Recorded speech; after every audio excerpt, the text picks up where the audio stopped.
Oh, I kinda think it's a little selfish on their part, they won't let me try, I've asked. Another area, I've seen a lot of shadow movements in there, and we've heard stuff moving around in there. I don't think it's rodent related, cause I think you can see the evidence of rodents and we don't see any over there.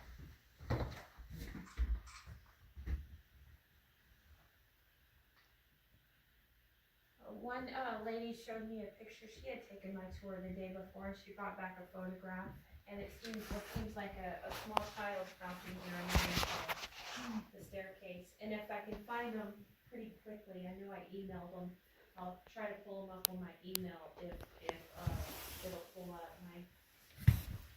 My wireless or my internet right now has been running really slow tonight, so.